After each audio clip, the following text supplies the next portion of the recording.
면세와 영세율 있죠? 요거는 좀 나옵니다. 그러니까 지금 여기 재정학에서의 부가가치세는 부가가치세와 다단계 거래세의 차이 알아요? 뭐 이 정도 하고, 그 다음에 면세와 영세율이 뭔지 알아요? 이 정도가 출제됩니다. 자, 거기 보면 면세란 특정한 재화 및 서비스 공급에 대해서 부가가치세 납세 의무 자체를 면제하는 거다. 그죠? 그래서 부가가치세를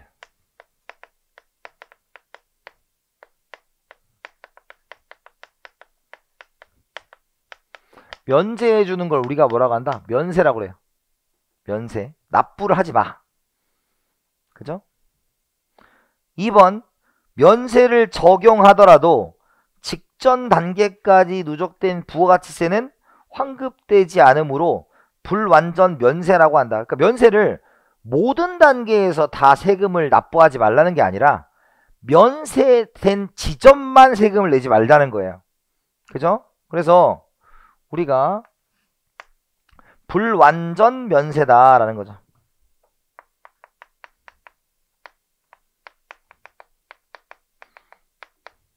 모든 부분에 대해서 세금을 면해주는 것은 아니기 때문이다 라는 거죠. 그 다음에 면세 대상에선 기초 생필품, 의료, 교육 등 공익성이 높은 재화와 서비스, 도서, 신문 등 문화 관련 재화, 금융 서비스와 같이 부가가치세 적용이 힘든 재화 서비스 등 있다. 그래서 여러분들 그거 기억해야 돼요. 어느 거다? 공익성이 높거나 조세부가가 어려운 경우, 요때 이제 적용이 되고요. 3번이죠. 근데 여러분 이제 4번에 나온 거 있죠? 그래서 포인트가 뭐냐면 4번에는 조세 부담이 증가할 수 있음이에요. 조세 부담이 증가할 수 있다. 그러니까 면세인데 세금을 면해줬는데 왜 조세 부담이 증가할 수 있느냐에 대해서 지금부터 볼게요. 거기에 보면 이제 오른쪽에 보면 환수 효과와 누적 효과예요. 환수 효과와 누적 효과가 있다라는 거예요. 그죠? 그래서 이제 배우자는 아직 영세율은 그냥 세금이 빵인 거예요. 세금이 빵. 그런데 이제 거기 보면 이제 거기를 볼게요. 거기 4번에 보면 거기 3번에 보면 최종 단계에서 면세가 되면 부가가치세를 납부하지 않아도 되므로 면세 이전보다 조세 부담이 감소하나 중간 단계에서 면세가 이루어지면 환수 효과와 누적 효과로 인해 조세 부담이 증가한다 해요. 그러니까 언제? 요거는 기억하셔야 돼요. 최종 단계일 때는 조세 부담이 줄어들어요. 그런데 중간 단계에서는 조세 부담이 늘어난다. 지금부터 해볼게요. 자, 거기 보면 529쪽의 맨 밑에를 보시면 지금 얘가 1000원, 1700원, 2100원 이렇게 있죠. 그러면 부가가치가 생산 단계에서 얼마예요? 1000원이고 두 번째 단계에서 600원이죠. 왜냐면 100원의 세금을 냈다고 했으니까. 그죠? 그 다음에 세 번째는 뭐예요? 400원이죠. 그래서 총 부가가치는 얼마입니까? 2000원이니까 부가가치세를 냈으면 얼마를 냈어야 된다? 200원을 냈어야 된다 이거예요. 원칙적으로 그냥 다 부가가 됐으면. 이해됐어요? 그런데 첫 번째 생산 단계에서는 세금을 매겼어요. 그래서 1000에다가 10% 매겼으니까 100원 매겼죠. 그런데 중간에 면세를 해주고요. 그 다음에 2100원이 됐죠. 그러니까 중간에 면세를 해줬기 때문에 다시 카운팅이 0부터 시작된 거예요. 그래서 2100원에 대해서 10% 세금을 매기니까 210원이 된 거죠.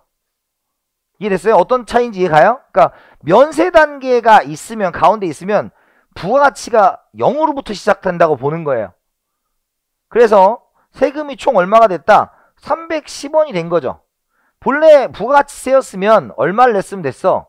200원을 내면 됐는데 지금 얼마를 내겠다? 310원을 내게 됐으니까 110원이 더 거친 거죠. 110원.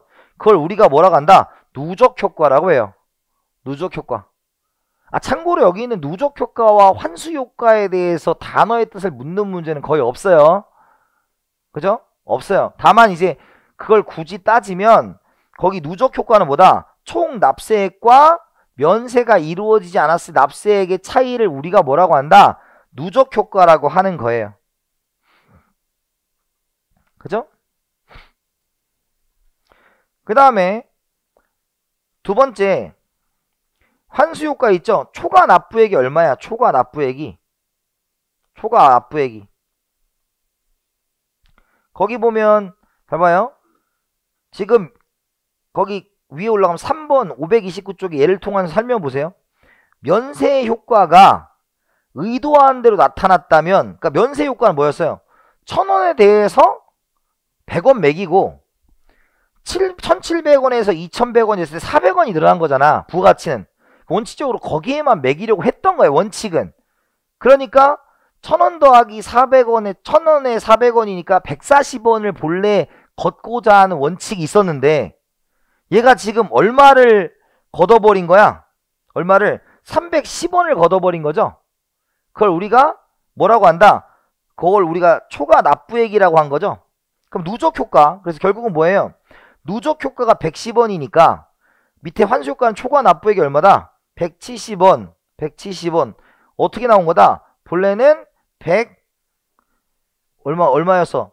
우리가 본래 140원을 걷고 싶었는데 310원을 걷게 됐으니 초과 납부액이 170이고 누적 효과가 110이니까 우리가 160원의 누적 60원의 환수 효과가 일어났다. 이렇게 본 거예요. 무슨 말인지 가요? 근데 누적 효과 환수 효과 중요한 게 아니라 여기 봐요. 제일 중요한 포인트는 이거예요. 면세를 해주겠다는 본래적 목표는 뭐였다? 세금 부담을 좀 줄여주고 싶었다라는 거죠. 그죠? 그리고 면세는 영세율을 지금 하지 않았지만 영세와 다른 점은 영세는 그냥 세금을 하나도 안 걷겠다는 뜻이고 면세는 특정 단계에서만 세금을 안 걷겠다는 뜻이잖아요.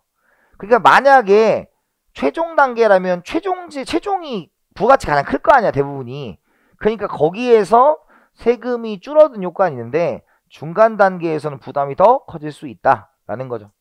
그래서 불완전 면세라는 거 이유가 뭐였어요? 우리가 중간 단계와 최종 단계로 나누었을 때 중간 단계는 조세가 오히려 더 증가할 수 있고 최종 단계는 조세가 감소할 수 있으니 지금 이 효과 때문에 완전한 면세 효과가 어렵다라고 하는 것이 면세예요.